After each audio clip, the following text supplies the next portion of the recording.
Welcome to episode 49 of Successful Zone. In each episode, analyze the theory and current background aspects of one more newly released cards. Hot off the heels of the previous Jinteki video featuring Mlinzi and Kundu, today we'll be featuring another Jinteki card, Mlinzi. Now I know most of you would think of the Swahili meaning, God or Watchman, when you look at this card. But for me, when I see Mlinzi, this is all I can think of.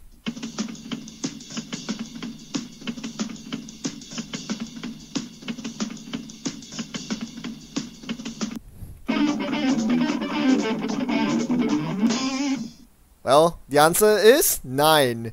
And why 9? Well, we'll discuss that a little later. But for now, Mlinzi is, the top of the bunch when it comes to milling the runner. Which is why I prefer pronouncing it as Mlinzi.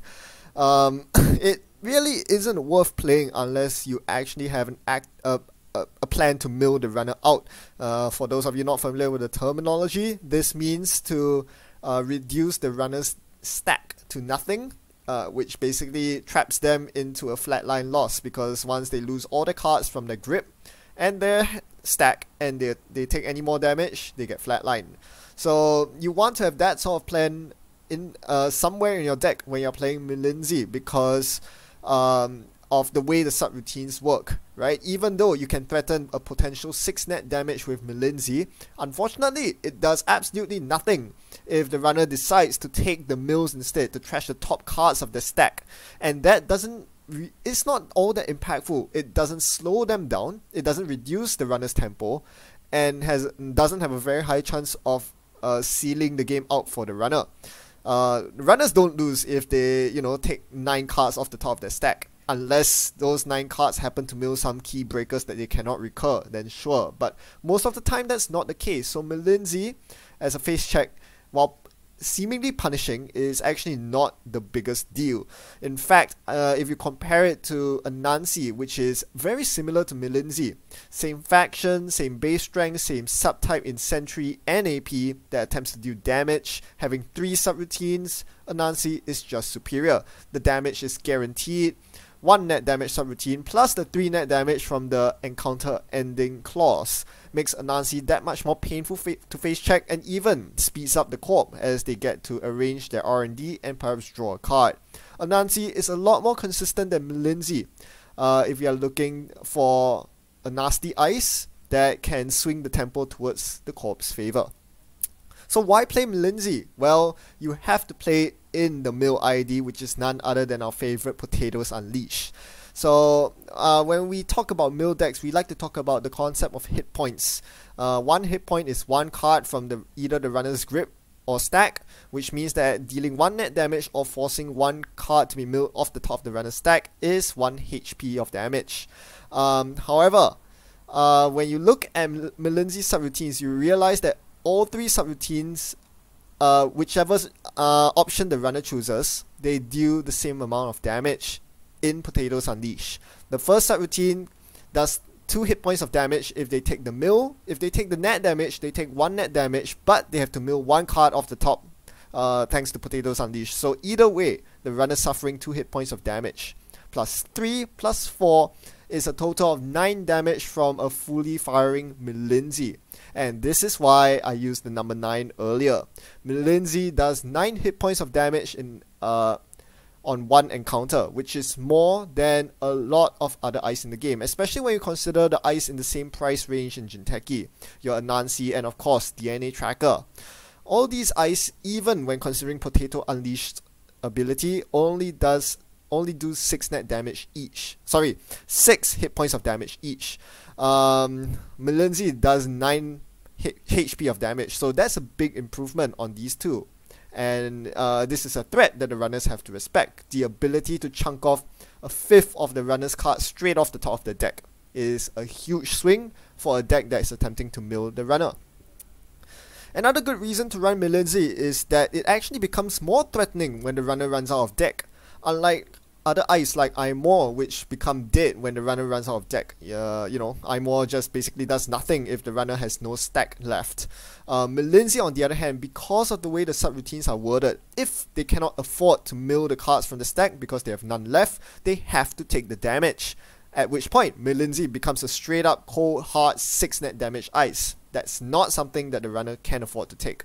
So yeah, the runner's left with fewer choices, the fewer cards they have left in their stack, and this is why Mlinzi is pretty good. So the last benefit of Mlinzi is that unlike the other 2 big ice that we mentioned, it only costs 7 to reds. Now, a 1 credit reduction in cost doesn't seem like a big thing, but it makes your turn 1 that much more potent, because in most games you won't start with a money card, you only have 3 hedge funds in your deck. So a typical first turn would probably go like install ice on some central and take 2 credits. The runner can't run that server because they have to respect Mlinzi. So yeah, just because of that, the existence of Mlinzi makes the runners play a lot more passively, and this is something you can use to your benefit as Potatoes Unleashed. This is the deck that we're going to play. It's going to leverage on scoring agendas early, while runners are still too scared to face check into those big sentries and big DNA trackers. We are going to try to score agendas while they don't run early. A small agenda like House of Knives can be easily fast advanced from hand with a shipment from 10 in. A larger agenda like Viral Weaponization will be what the runner suffers if they let an MCA austerity policy tick down for too long. So there are some very proactive agendas in this deck. House of Knives and Viral Weaponization all dealing at least 5 hit points of damage, if not more. Very dangerous cards for the runner to let fire, but if they run, they might run into your nasty ice, your nasty Mlinzis and stuff. That is the threat that we are gonna threaten the runner with. And if they take too much damage, lose too many hit points, then well, we can easily seal out the game with an Oboe Carter score when they can't afford the cards to steal it. Yeah, so most of this deck list is pretty standard. You notice that there's lots of just very solid ice, good ice that you want to play. Very painful early on, very taxing later on. But there are 2 flex slots in the Mganga slot. I've been experimenting switching around between games with other trap ice like Aimor, Sadaka, even for a Chrysium Grid with the Dangling Influence. I'm still not set on which of these card choices are the best, but you know, you can go tweak it yourself. For now, we'll showcase a game where I'm going to run this deck with Mganga and see how it goes.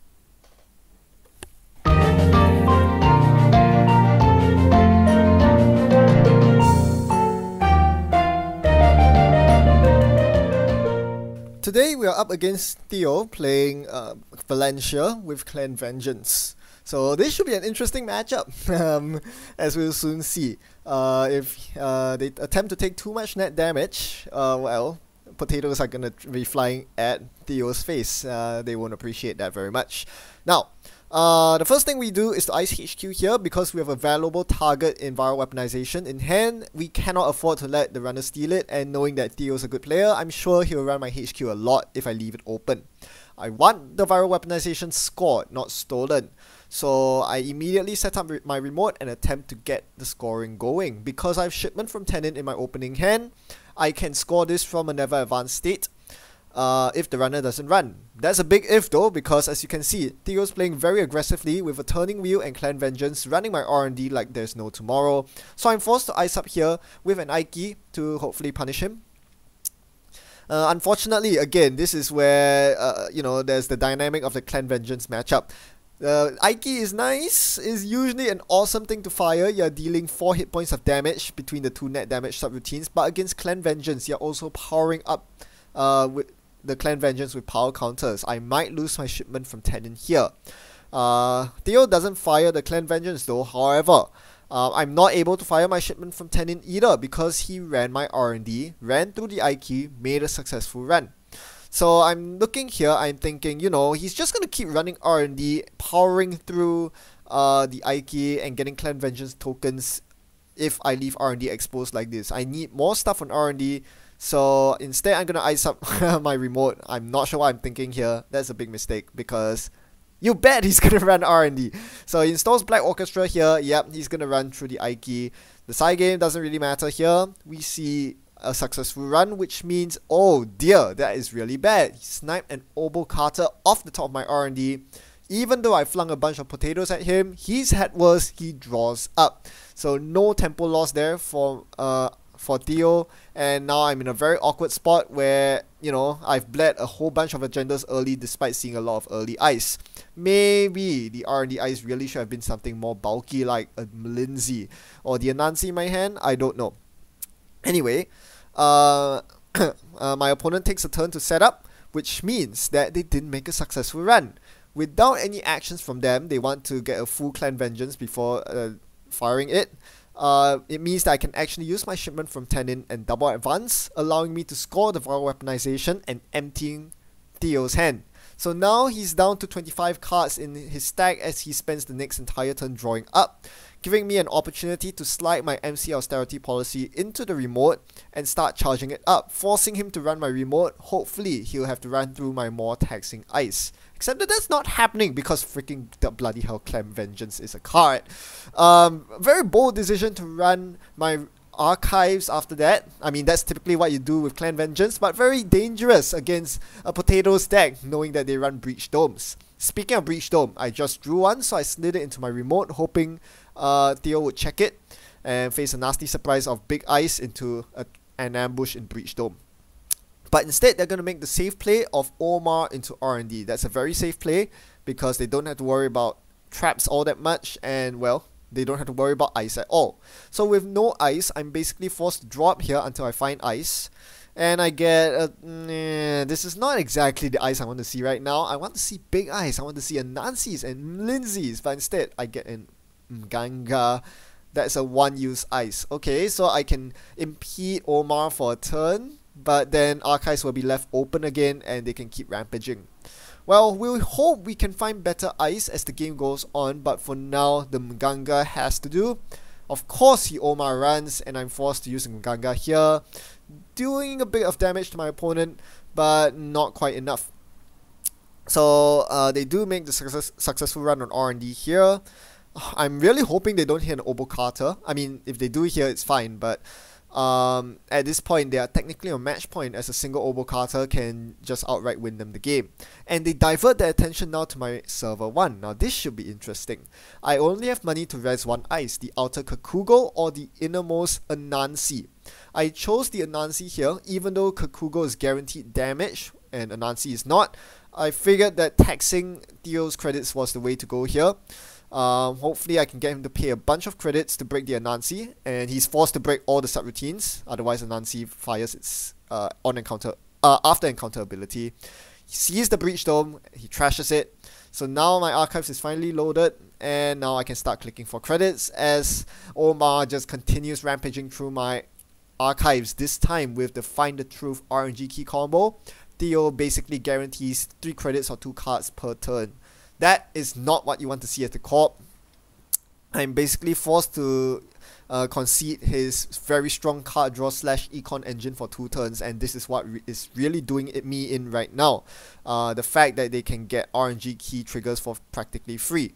Even though I'm sniping him with Breach Domes left, right, center, I can't afford to defend archives at this stage, and so, you know, the Omar runs just keep coming in. There's nothing I can do about it. Instead of being forced to click for credits to break my big ice, which is what my deck wants to do, Theo's just instead getting free RNG key credits while getting free accesses from Omar, and of course he wins off the top deck Obo Carter. So there was some rays of hope in this game. I managed to bluff my opponent into running my remote, having to spend a lot of their money breaking the Anansi only to find a Breach Dome. That was pretty sweet, and that's the whole point of the deck. However, their RNG key Find the Truth engine just got up to speed way too quickly, allowing them to recover from that tempo hit. More importantly, the Clan Vengeance was what tipped things in my opponent's favor. You'd think that Potatoes Unleashed is the hard counter to a Clan Vengeance 0 deck, but it turns out they can simply play around it by not playing 0 at all. Just drop the Clan Vengeance and YOLO through my ice. I'm forced to deal net damage to you because it's part of my winning strategy, but what that does is to empty my hand.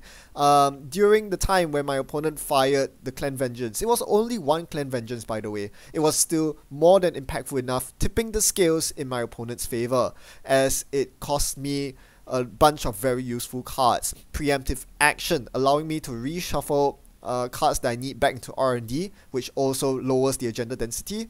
Anansi would have been a great ice to put on archives to stop the Omar runs, and of course MC Austerity Policy, another thing that I can drop in the remote, a win-win for me.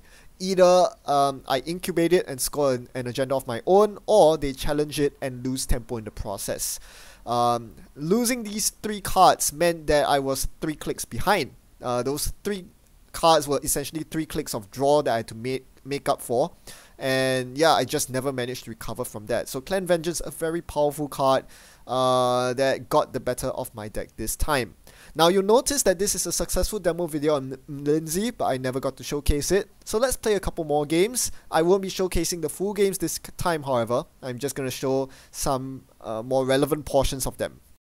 Here's one match against Pirate Haley. For those of you unaware, that's Haley that plays Gabali, Kongamato, and Grappling Hook as a way of breaking your ice without having to use icebreakers. Just use those trash cans. And turns out that's pretty good against what's supposed to be high strength, multi-subroutine ice like Mlinzi. It's supposed to be taxing because you have to pump your Sentry Breaker to high strengths and break multiple subroutines, but with Gabali and Grappling Hook, as my opponent does here, they can make pretty short work of my ice. So here you can see me pondering over whether I should even bother rezzing the Mlinzi, given that they have so many cards in hand. I decide to anyway.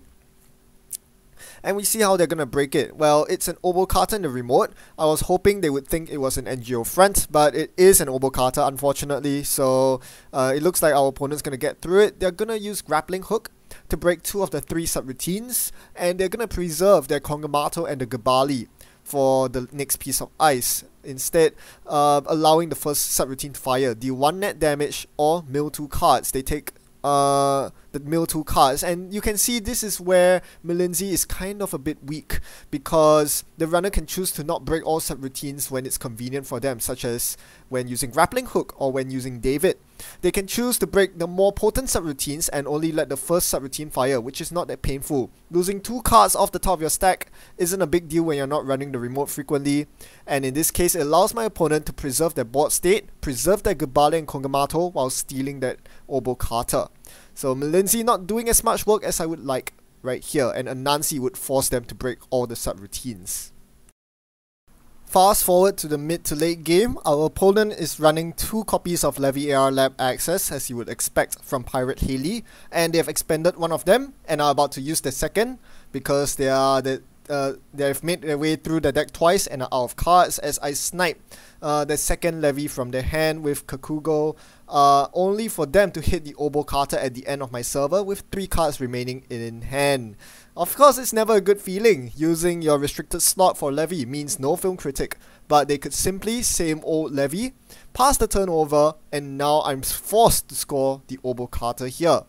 But can I? Against someone who now has a full stack of 23 cards left, can the Mlinzi protect my Obo Carter? It's looking a bit tenuous. I do have a House of Knives ready at the go, but that doesn't look like it's enough. So I'm going to double the advance the Obo Carter here, and being short of credits, I can't really afford to install a Nancy or DNA tracker here. I would have to use one of the more lousy ice, the More, which I used in this deck. Not going to be very useful at protecting Obo Carter. It's very good for the early to mid game milling, not good for defending against the winning Obo Carter. And then I also I decided to go with the Aiki instead for the remote server.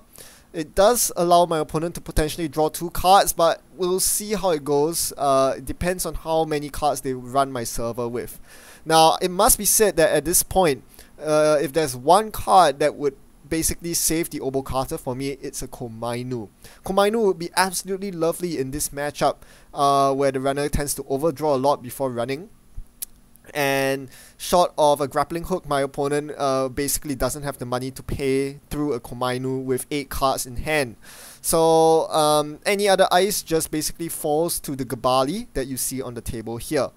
Now, they do have a Savant in play, but being so poor, my opponent can't really afford to break the Aiki with the Savant, which is why I decided to res the Aiki here. Let's see what they do with this. They do actually end up expending the Gabali here just to get money, the 3 tech trader credits, allowing them to then break the net damage subroutine with Savant. And here's the key thing, the second ice is a Mlinzi, but they're just gonna let that fire because they know full well that they will reach the end of the server and win the game anyway, so they could afford to take the 9 hit point damage from the stack, knowing that hitting the Obokata with enough cards in hand would win them the game anyway. And that's the second big weakness of Mlinzi that I did not anticipate. Against a runner that has more cards than the usual 45 card runner, in this case with 2 levies, they can cycle through the deck an additional 2 times. They are able to pretty safely ignore Mlinzi, especially when it comes to Hail Mary remote runs, making it that much more difficult for me to close out the game with Obokata, which is typically what this deck relies on as the finishing move. Mlinzi doesn't do the job. In that particular scenario, a Komainu would not only have been cheaper to res, it would have been so much more taxing on Pirate Haley. This was when I was really wishing my Mlinzi was something else. Here's another instance of Mlinzi not being the ideal ice of choice. We are up against a 419 deck that uses Security Nixus as their main way to get past Nasty Ice, and Omaqua, does pretty well when it's charged up, but it's pretty useless if I can get a Virus Purge and res one of those big ice in their face. However, the problem here is my Mlinzi is on R&D, and that can be easily bypassed with Security Nixus, even though my opponent does not meet the prerequisite strength to break the Mlinzi with Omaqua.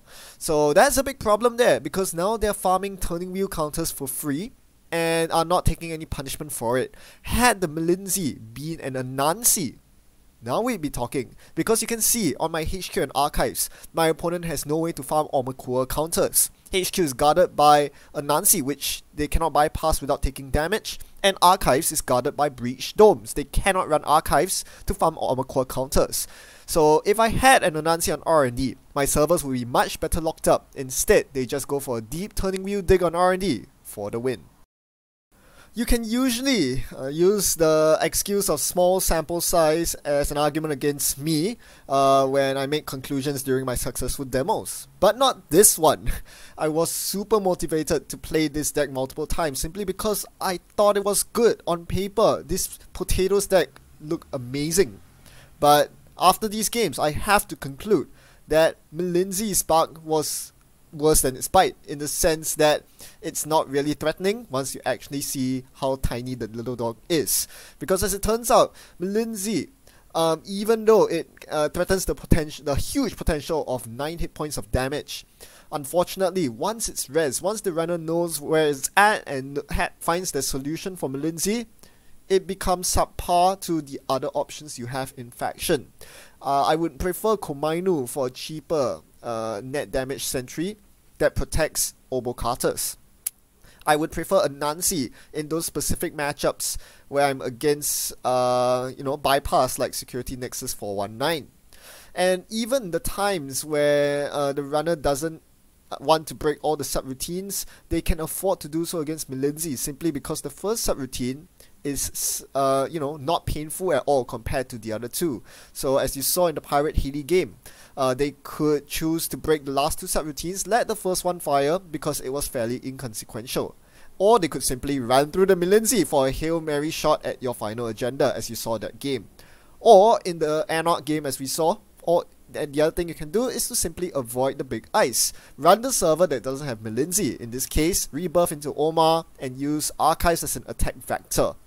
So yeah, my deck just can't cover all these possibilities from the runners, and hence Mlinzi is just not that good. Now I know what you're thinking. Hey, why are you showcasing all the worst case scenarios of your deck? It's like you found the absolute worst matchups and decided to use those as data points. Well, I'll have you know that these games were all played 4 in a row, game after game after game on Jinteki.net, and I lost every single one of them.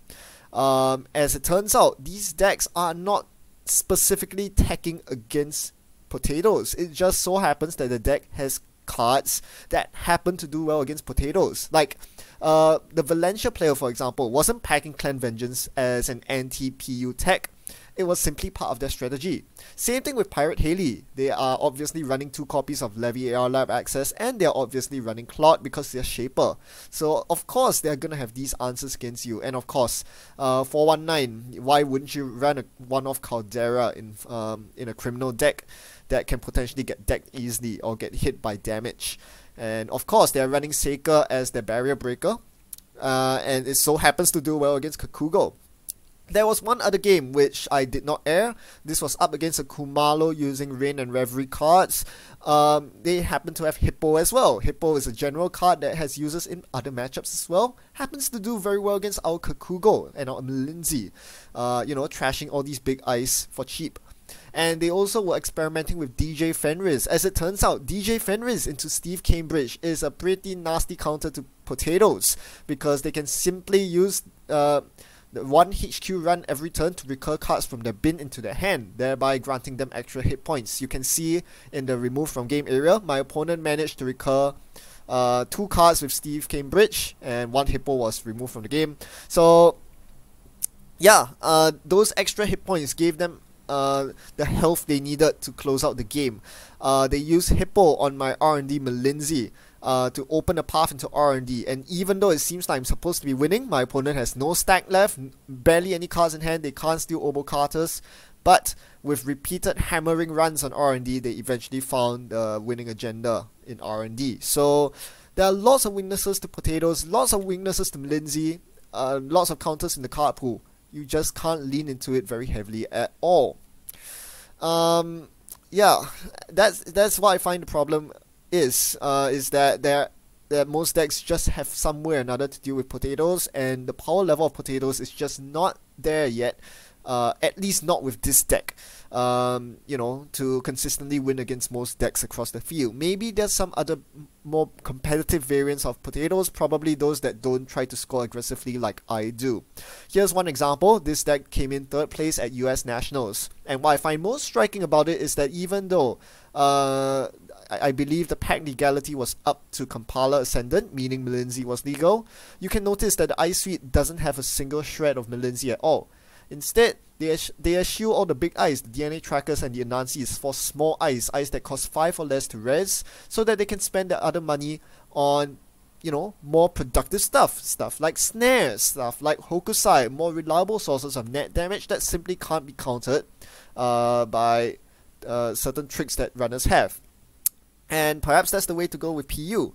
I mean, I haven't even showcased the full range of runners that hard counter Potatoes. You have things like Adam, Logic Bomb is able to bypass Mlinzi, for example, and just ignore it. And another one of those situations where you prefer having a Nancy. Apex, if they ever fire an Apocalypse off, you are really, really sad.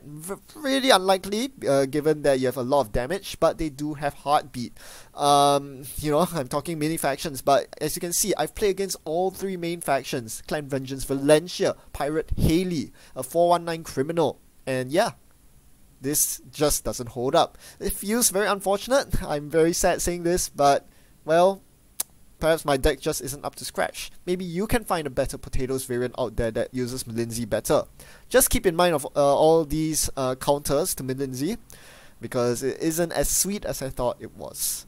Well, hope you've learned something from this video. I sure have. In the meantime, as always, thanks for watching and happy net running. I'll see you in the next episode. Ta!